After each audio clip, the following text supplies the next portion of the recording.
With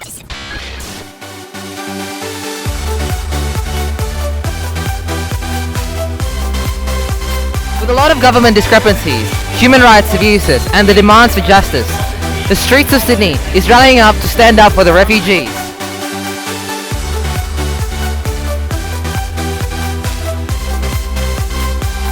I just think it's really hypocritical and disgusting fleeing from war zones that were caused by Western countries while they're locking up people for doing absolutely nothing. We're here today to protest and help give the refugees their basic human rights back.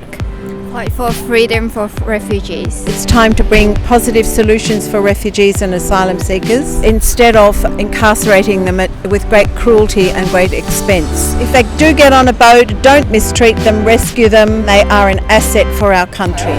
Yeah, be here because we're in Syria. Yeah, be here for support some people, come many refugee more. Yeah, to Australia.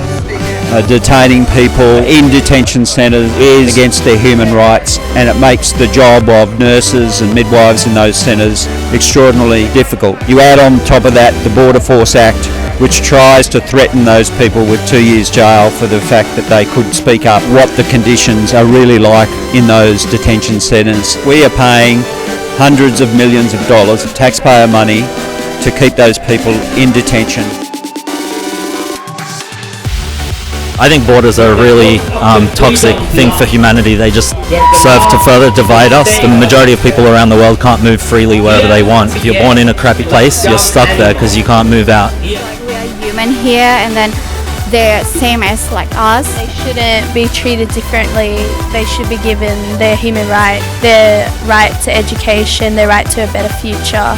This event is one way in which we can try to get our message out. We are determined to push forward with our demands. We are not going to accept any picking at the edges, fiddling with this terrible policy of deterrence.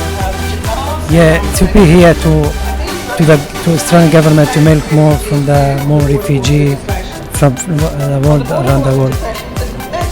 The politicians want to focus on saving people from drowning at sea, but if you really want to understand, but they don't see any alternatives in order to avoid death or torture, then we're really kidding ourselves.